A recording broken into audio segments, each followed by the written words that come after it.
अरे भाग्यवान, मेरे जूते कहाँ रखे हैं? मुझे बाहर जाने में देर हो रही है। तभी मालती कमरे में आती है।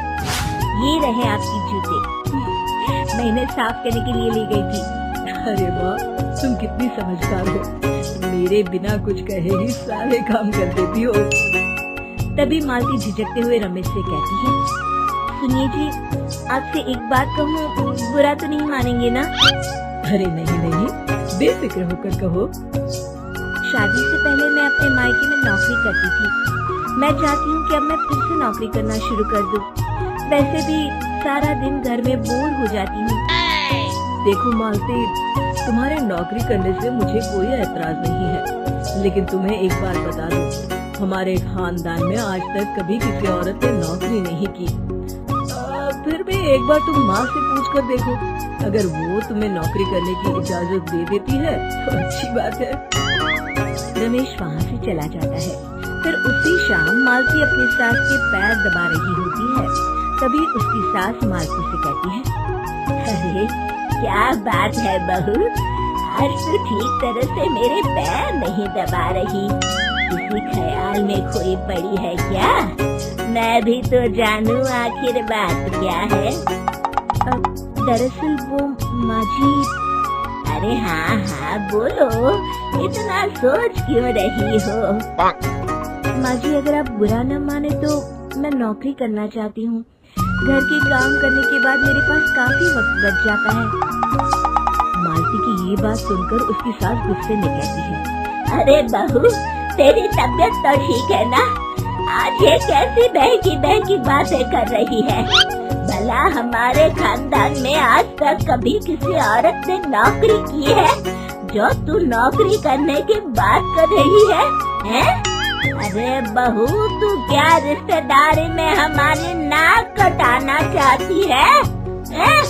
जितना जल्दी हो सके अपने दिमाग से नौकरी का भूत उतार दे, और अब जा, जल्दी से रसोई में जा, खाना बनाने का वक्त हो रहा है। मालती मन मार कर खाना पकाने के लिए रसोई घर में चली जाती है। अगले दिन, नमस्ते माँ जी, कैसी हैं आप? अरे आओ आओ दिवाकर बेटा, बैठो, मैं तुम्हारे लिए चाय मंगाती हूँ। बहू, जरा एक कप चाय तो लेती आना। फिर दिवाकर एक फाइल खोलकर मालती की सास के सामने रख देता है। ये देखिए माँ जी, ये है पिछले महीने का हिसाब और ये रहे मुनाफे के रुपए। एक बार हिसाब देख लीजिए और इन कागजों पर अपने दस्तखत कर दीजिए। अरे दिवाकर बेटा, मैंने भला आज तक कभी तेरा हिसाब देखा है जो अब देखूंगी? ला बता, कहाँ दस्तखत करूँ? तभी मालती चाय लेकर वहाँ जाती है और अपनी सास को बिना कागजातों को पढ़े इस तरह लापरवाही से दस्तखत करते हुए देखकर हैरान रह जाती है। अच्छा माली, अब मैं चलता हूँ, फैक्ट्री में बहुत काम है। फिर दिवाकर वहाँ से चला जाता है। कुछ दिनों बाद मालती बाजार में कुछ सामान खरीद रही होती है। तभी एक बूढ़ा आदमी उसे आवाज देता है, अरे मालती बेटी, कैसी हो? मुझे पहचाना? मैं तुम्हारी कंपनी में मुनीम का काम करता हूँ। हाँ चाचा जी, मैं आपको बिल्कुल पहचानती हूँ। कहिए, कैसे हैं आप? मैं तो ठीक हूँ, कंपनी में कुछ भी ठीक नहीं चल रहा, यहाँ तक कि हमें ठीक वक्त पर तनख्वाह भी नहीं मिलती। ये आप क्या कह रहे हैं? अब क्या बताऊँ, आप लोग तो कभी हिसाब किताब देखने दफ्तर आते नहीं। मेरी मानो तो एक बार आप लोग दफ्तर आकर सारा हिसाब किताब देख लो, आपको असलियत पता चल जाएगी। अच्छा बेटी, अब मैं चलता हूँ, देर हो रही है। फिर वो बूढ़ा वहाँ से चला जाता है।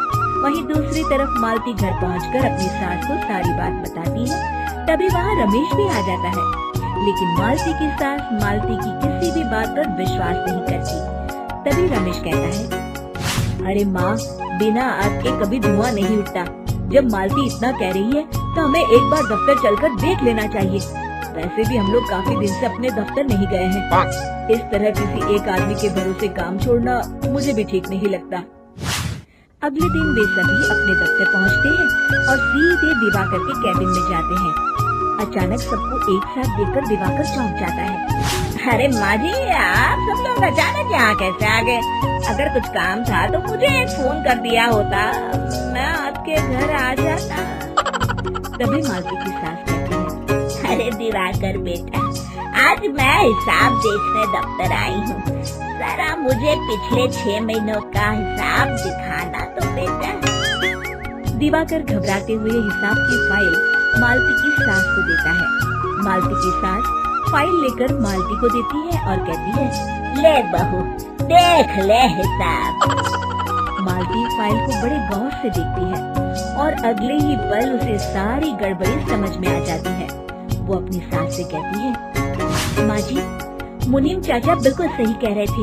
हमारी कंपनी में पिछले 6 महीनों में जितना मुनाफा हुआ है, हमें उसका आधा पैसा भी नहीं मिला। यूँ समझ लीजिए कि 1 रुपये में सिर्फ चवन्नी ही हमारे हाथों में आई है। मालती की बातें सुनकर मालती की सास गुस्से से दिवाकर को पूछती है, क्यों दिवाकर, मेरी बहू जो कह रही है वो सच है? दिवाकर समझ जाता है आज उसका भांडा फूट चुका है। वो गिड़गिड़ाते हुए कहता है, मुझे माफ कर दीजिए माँ जी, मैं पैसों के लालच में अंधा हो गया था। अरे वाह दिवाकर, तू तो एक नंबर का चोर निकला। इतने दिनों से मैं तुझ पर आंख बंद करके भरोसा करती रही और तू मुझे ही चुना लगाता रहा। अभी के अभी निकल यहाँ से और दोबारा अपनी शक्ल मत दिखाना। दिवाकर वहाँ से भाग जाता है। मालती की सास मालती को शाबाशी देते हुए कहती है, बहू, आज मैं समझ गई कि पढ़ाई लिखाई हमारी जिंदगी में कितनी जरूरी है। मैं बहुत किस्मत वाली हूँ जो मुझे तुझ जैसी बहू मिली है। शिक्षा, पढ़ाई लिखाई का इस्तेमाल सही जगह करके हम दुनिया में बहुत कुछ बदल सकते हैं।